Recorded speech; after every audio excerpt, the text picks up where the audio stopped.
Ramagundam మున్సిపల్లో sanitation విభాగంలో పనిచేస్తున్న కార్మికుల సంక్షేమం కోసం కాంగ్రెస్ ప్రభుత్వం కృషి చేస్తుందని రామగుండం ఎమ్మెల్యే రాజ్ ఠాగూర్ స్పష్టం చేశారు.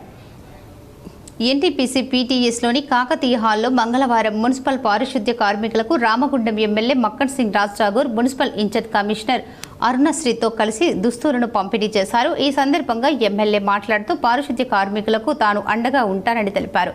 ప్రభుత్వం ద్వారా వచ్చే సంక్షేమ పథకాలు పారిశుద్ధ్య కార్మికులకు వచ్చేలా చర్యలు తీసుకుంటారని వెల్లడించారు. అలాగే మున్సిపల్లో పనిచేసే పేద కార్మికులకు ఇందిరమ్మ ఇల్లు ఇచ్చే ఏర్పాటు చేస్తారని హామీ ఇచ్చారు.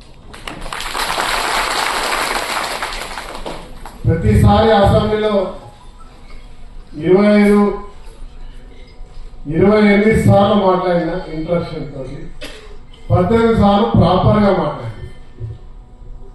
18 సార్లు మాట్లాడినప్పుడల్లా కాంట్రాక్ట్ కార్మికులు, మున్సిపల్ కార్మికులు, అవుట్సోర్సింగ్ కార్మికులు, సింగరేణి కార్మికులు, రామగుండం అనే అంశాన్ని ప్రతిసారి అసెంబ్లీలో గట్టిగా వినిపించాలని చెప్పి నేను గర్వంగా చెప్పగలుగుతాను. శాసనసభకు పంపిణీ మీ గొంతుగా మాట్లాడాలి, ప్రశ్నించే గొంతుగా. ప్రభుత్వం మనది వచ్చింది కాబట్టి ప్రశ్నిస్తూనే మనకు కావాల్సిన విషయాలు ప్రభుత్వానికి తెలిసే విధంగా చేసే కార్యక్రమం చేస్తాం. మనకు తగినట్టుగా మరి ప్రభుత్వం కూడా స్పందించింది. అనేక అభివృద్ధి కార్యక్రమాలకు ఈరోజు నిధులు ఇచ్చింది. సుమారుగా 700 కోట్లు. మన ఊరు బొందలగడ్డ అయితే చేసినటువంటి గత ప్రభుత్వం ఒకప్పుడు నగరాన్ని ఈరోజు నగరం లేకుండా చేస్తా ఉంటే దాన్ని మనం పునర్నిర్మిస్తా ఉన్నాం. ఇప్పుడు మనం కూర్చున్న ప్రాంతం ఎన్టీపీసీని కూడా తెచ్చుకున్నాం. పోయిన ప్రభుత్వం వద్దనుకుంటే మనం తెచ్చుకున్నాం. రామగుండంలో ఇంకోటి దేవాలని చూస్తున్నాం. ఇంకా ఈ నగరాన్ని విస్తరించాలని చూస్తాం.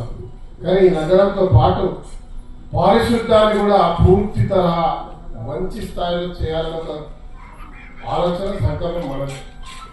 ఈరోజు మీరు ఉన్నారు కాబట్టి మంచి జరుగుతారు.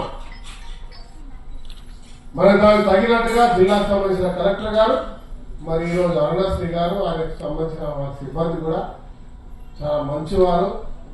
పూర్తి సమయాన్ని కేటాయించి ప్రాంతాన్ని అన్ని రకాలుగా అభివృద్ధి చేసే దిశగా మీ అందరి సంక్షేమాన్ని చూసుకుంటూ ముందుకు పోయే కార్యక్రమం చేస్తారు. వాళ్ళు అక్కడే ఉన్నారు.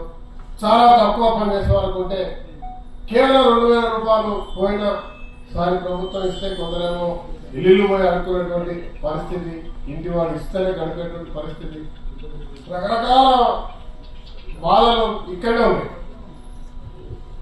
అది ఆలోచించి ఆ ప్రభుత్వం మీకు జీతాలు పెంచాలి, సరైన పనికి సరైన వేతనం రావాలని చెప్పి ప్రభుత్వం మాట్లాడింది. త్వరలోనే దాని ప్రభుత్వం నిర్ణయం తీసుకుంటుందన్న విషయాన్ని కూడా మీకు తెలియజేస్తా ఉన్నా. ప్రస్తుతానికి ఏం చేయాలని ఆలోచన వచ్చినప్పుడు కలెక్టర్ గారు అడ్రస్ గారితో మాట్లాడితే వెంటనే మనం ఫైనాన్షియల్ అలాట్మెంట్ లేకుండా కూడా కార్పొరేషన్ జిల్లాకు సంబంధించిన నిధుల ద్వారా మనం కొంచెం పెంచుతాం అని ఉద్దేశంతో కొంతమంది ఉద్యోగాలు కూడా తీసుకోమని చెప్పగానే మా కలెక్టర్ గారు అడ్రస్ గారు కొందరు తీసుకున్నారు. ఈ 110 మంది వేరే వాళ్ళని కూడా రెగ్యులర్ ఎట్లా చేద్దాం, అవుట్ సోర్సింగ్ లో కూడా ఏ రకంగా ముందు తీసుకుపోవాలన్న ఆలోచన నిరంతరం ప్రయత్నంలో ఉన్నామన్న విషయాన్ని తెలియజేస్తాం. ఈ కార్యక్రమంలో municipal AE Raman, Congress party నాయకులు బొంతల రాజేష్, మహంకాళి స్వామి, దీటి బాలరాజు, ఆసిఫ్ పాషా, మారెల్లి రాజిరెడ్డి, మల్లేష్, తానిపర్తి గోపాలరావు, వెంకటరెడ్డి తదితరులు పాల్గొన్నారు.